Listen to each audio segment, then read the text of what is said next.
You remember in Seinfeld, the soup kitchen guy? No soup today. I think about that guy, and I think about Tahuti Ma'atara. And Tahuti Ma'atara is an individual very unique. You likely will not come across somebody who will walk away from a bag so quickly. Like literally has no issue walking away from some money. And will straight up tell you, I'm not selling you any of my herbs. I'm not giving you any of my time. I'm not consulting you. I can't be bought. I can't be bought. The universe provides abundantly. I'm not pressed for a coin.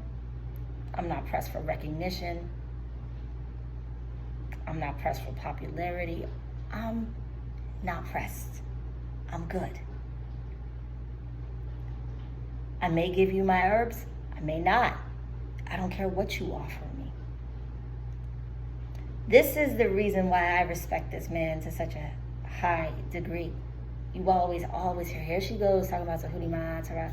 You know how seldom you find somebody who can't be corrupted? You know how seldom you find somebody who says, kiss my whatever, and keep it moving? You know how seldom you find somebody who's so straight up, 86 somebody, cut somebody off like it's no problem, and not think twice about the bridge that's burned? That's so respectable, it's so dignified, it's so honorable, and it's just so trustworthy.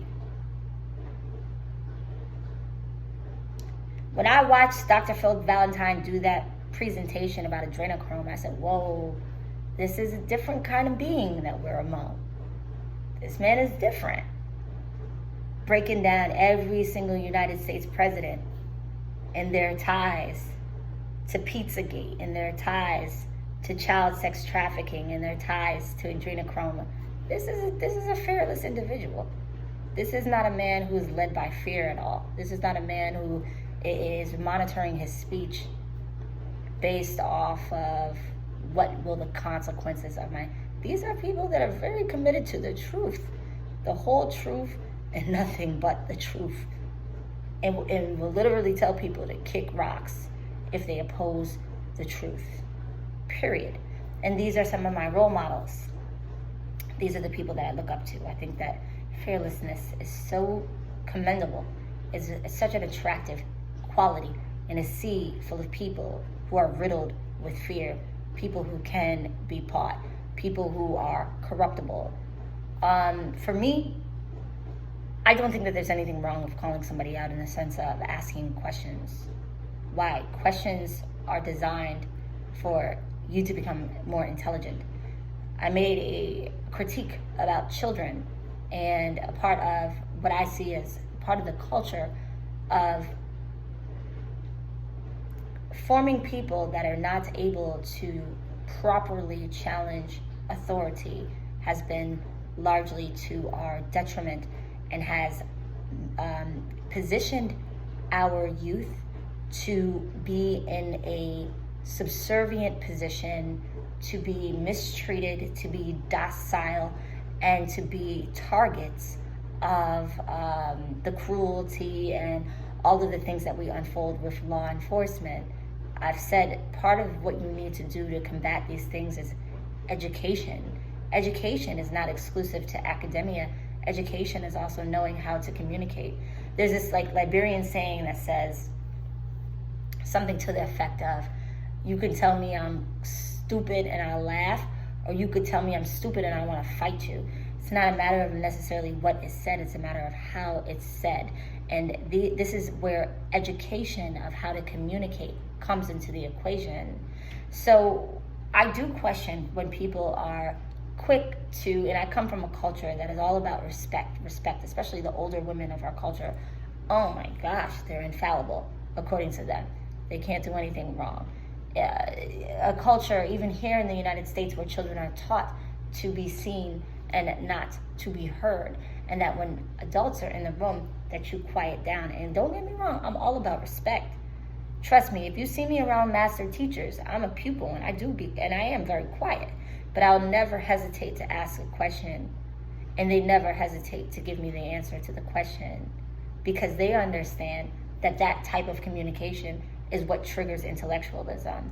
So rather than our children being raised to be there, and there's nothing wrong with earning an honest living, don't get me wrong, I waitress, I bartended, I worked in restaurants, but why are we training our children to be subservient and not to be intellectual equals, rather than training our children to learn how to communicate effectively, to learn how to choose their words wisely, to learn how to challenge authority in a manner that is not going to put them behind bars, and to learn how to be fearless in asking questions and obtaining information, is how we build the future to be, the next coders, the next people who are going to be the masterminds of apps and be powerful forces in the tech industry, the next professors, the next,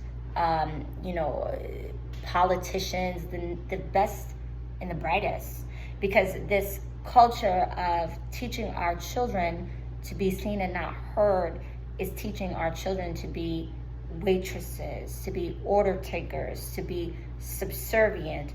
And so we have to understand that this culture is actually a part of our enslavement. And as we ascend and as we become more committed to a better future, we have to also challenge the ways that we have just grown to accept. I've always been unruly. I've always had a mouth. This is nothing new. And I'm always going to call things how I see it. And so I don't think that this whole thing should be, oh, well, Kinza was disrespectful. I'm not a disrespectful person. I feel like I have enough intelligence to know how to communicate. You don't hear me say, BITCH, you a fraud. You would blah, blah, blah. I mean, I don't, for the most part, depending on the day that I've had. I usually don't talk like that. Sometimes I do, though. Sometimes I do. If I was listening to some real, gangster music, I might. But usually not. That's not really how I communicate. I'm able to formulate questions and say, I don't know. There are certain things that I have questions about as far as your authenticity. My mother comes from Liberia, West Africa. We've seen a continent get totally corrupted. We have political leaders in the continent of West Africa who have literally been bought by America, who literally have ties with Europe and things like that to sell their people out. Plain and simple, to sell out their people. So the culture in Africa of being seen and not heard has not served the people. It literally has gotten the people robbed, and it literally has gotten the country, a continent, with some of the wealthiest continents in the globe, why the people are so poor. Because they've been indoctrinated, they've been trained deliberately to be seen and not to be heard, which has allowed them to be set up to be exploited and not challenge authority. Authority historically has always been corrupted and corruptible. This is nothing new. So when people are really fearful to have a conversation of who they really are, that makes me up my suspicions that perhaps intuitively I was accurate about them not really being who they claim to be. Now, bottom line is, are you a truth teller or are you not a truth teller? And it's just that simple. I don't fear things. I don't fear, okay? When we talk about, Kinza's lost it. Kinza's lost her mind. Kinza's out of her mind, all these things. I'm not out of my mind if we put it in the right perspective. It comes down to how committed are you to the actualization of the world that you are a part of. When we look at the United States government and their role in foreign nations, and we know that the budget of the military is $1 trillion. Why such a large budget? Well, we have so many enemies because they're so jealous of us, because our country is thriving so much. Okay, so this is what we're going to tell the children? That we have enemies domestic and foreign enemies because they're jealous of the United States? Yes, they're very jealous of us. They're jealous of our freedoms, and they're jealous of our wealth. Oh, how did we obtain that wealth? No, we're not going to tell the children that. We're just going to say that the reason why we have to have such a large budget in defense is because everybody's jealous of us. Okay. And then I look at the celebrities, coincidentally, that the United States has selected to elevate, and that's their same thing. Oh, they're just haters. They're haters because we got fame. They're haters because our music gets played. They're haters because we've got wealth. I'm like, that's the identical mentality that the United States uses when they are literally waging war on people's lives. They're literally going inside of countries, blowing bombs on people, children having no faces and no limbs, and literally going in to make excuses as to why they're stealing. They steal. So it's kind of one of those things that a lot of times the celebrities that they elevate are the ones that have mimicked that exact mentality. Oh, I'll just steal someone's music. I'll just steal their creativity. I'll just steal their talent. I will steal everything that they've got. I will kill them. I will take it on as my own, and then I will say everybody's just hating on me. And that's the mentality of the United States, especially with the relationship with the continent of Africa. We will steal their resources. We will make sure that the people are poor. We will steal everything, the gold, the diamonds. We will steal everything. We will create ties and affiliations with political leaders who have been corrupted. And this is the United States mentality, right? A lot of the stars, a lot of celebrities created political affiliations. Because the whole thing just didn't make sense to me. I see certain people talking about you got to go vote. They're voting for Biden, but Biden put so many people in. Like, how are you going to fight against mass incarceration, but you're, like, telling people to go vote for Joe Biden, who, policy-wise, like, put so many, like, thousands of black men in jail. Like, it's like, you don't have to be all that clever or that much of an intellectual to just question things and be like, this doesn't make any sense. Like, I'm like, time out. I don't get it. We talk about Beyonce or Jay-Z. It's like Jay-Z, one of his main platforms has been prison reform and fighting the prison industrial complex. And I will give him respect for the fact that he did not outwardly make any statements as far as I was concerned with the last election of who he was going to vote for. You didn't see him with a Joe Biden mask on. You didn't see him make any outward statements about people going out to vote. And to me, that in itself was there was no contradiction or confliction with his efforts to fight against mass incarceration, but his affiliation with certain people, whereas Beyonce was telling people to vote, Tina Knowles was telling people to vote, Beyonce was shown with a Biden mask on. But it's like, time out, but your husband is fighting against mass incarceration, but you're endorsing a candidate who literally put thousands and thousands and thousands of black men behind bars through his policy. But I'm the bad guy for saying that there's a conflict there. I'm the one who's the bad guy for saying that shit doesn't make any sense to me. So it is our obligation to call out the wolves in sheep's clothing. It is our obligation as truth tellers, because it's not just a matter of telling the truth, but it's also fighting the lies. It's a balance. It's a delicate dance between being a purveyor of truth and also challenging the lies. You have to do both simultaneously. Africa, the African continent, remains impoverished. Barack Obama, as much as we love to elevate Barack Obama, he's had a lot of criticism about renouncing Jeremiah Wright. There's been a lot of criticism about him renouncing Minister Farrakhan. I did see that as cowardly. I did see that as very cowardly, but really the main issue, especially with Muslims, is the assassination of Gaddafi.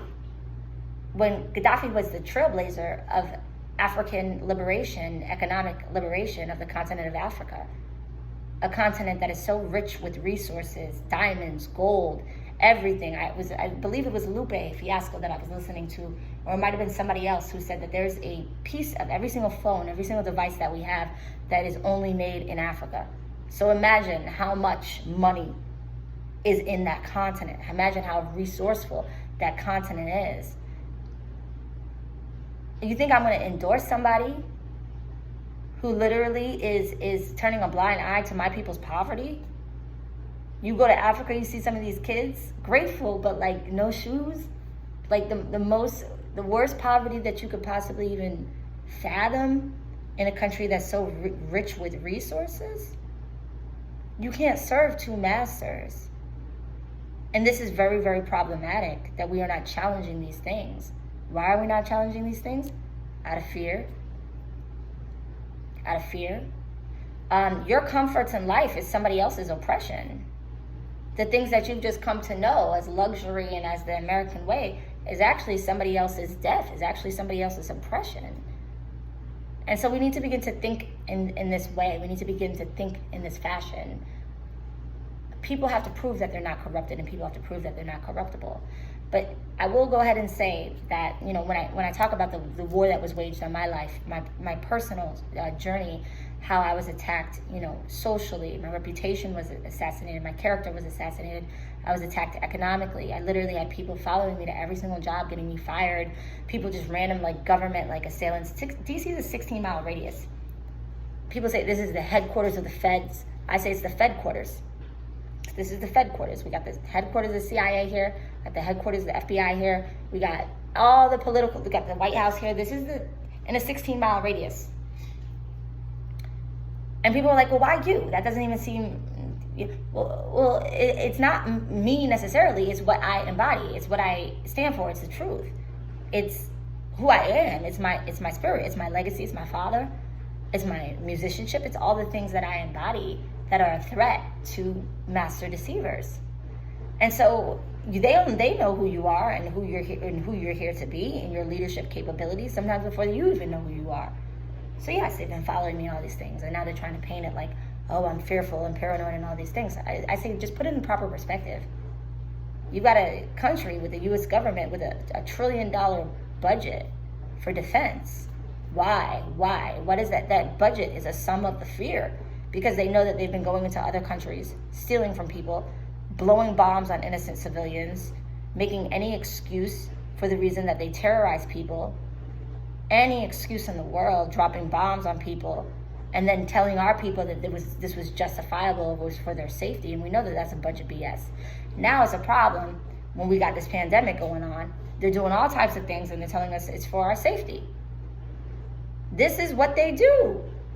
They never tell the truth. So it's not, to me, that diabolical that they would do this to my life when they don't think twice about doing it to other Muslim nations' life, the African continent's life. They don't have any issue with just dropping bombs on innocent children, or orchestrating poverty for. They don't have any issue with that. They don't think in a compassionate or empathetic way. So I don't see that my situation is that diabolical or that unable to construe. What I do have a problem with is you go alongs to get along who don't challenge these things. You're too scared. And this is really the new pandemic. Fear is the new pandemic. You guys aren't challenging these things. And it's really not about me, because I've come to the point in the realization through this experience where at one point I was really crushed and really hurt about the fact that I didn't have anybody to have my back.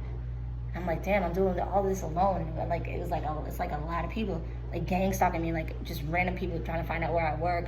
Like it was like a lot of people against me.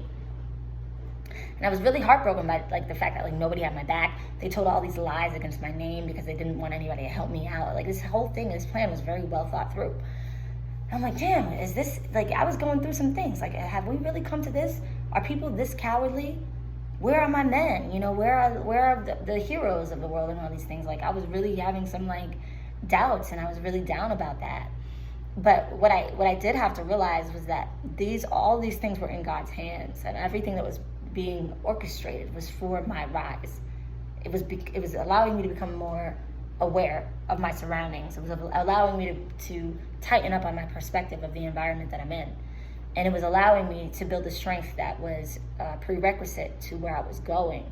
So people stepping in necessarily and giving me a hand prior to the tools that I needed to bring with me, prior to the cultivation of my mind, prior to the level of awareness that I had gained through this experience, would have actually been to my detriment. But certainly help always comes in, and you're never really alone. And so I can't express genuinely, sincerely, from the depths of my heart and my soul, I cannot express to you all the truth tellers, to you all the non-corrupted, to you all who challenge authority, to you all who got my back, like, in different ways. I'm the outspoken one. We got people who are pin drop silent. Gang. I can't express, especially after going through all these things on my own, I can't express the level of respect that I have for you and how much I admire you and how literally you have like the biggest portion of my heart and how much I just look at you as like a hero, literally. And I thank you. I can't thank you enough. The gratitude that I feel for you literally having my back right now, I can't express to you enough my appreciation, sincerely. And I tell you, like, with the God's honest truth, I pray for you every single day. I pray for the well-being of your family. I pray for the well-being of you psychologically, because I know what we're under, and I know the type of resistance that we're combating. At the same time, there's nothing to fear. What we are witnessing is, just like prophecy said, the first will be last, the last will be first. So everybody that is deciding to be a truth teller, and I know it's not just about me, it's what I embody, but it's like, okay, who do I stand up for? Do I stand up for the old, or do I stand up for the new? If I embody the new, which means that we don't bow to you all, we don't accept half-truths, we don't go along to get along, we can't be paid, we can't be manipulated, we can't be coerced. We stand for the protection and the preservation of our future, of our children, period. We stand for the truth, period. Fearlessly and bravely. So it's really not even about me. The people that are choosing to rock with me, it's a matter of their children, the preservation of their children, making sure that their children are going to be good, and the elimination of these forces that have no conscience when it comes to doing very dark, sinister things to our youth, manipulating our youth, lying to our youth.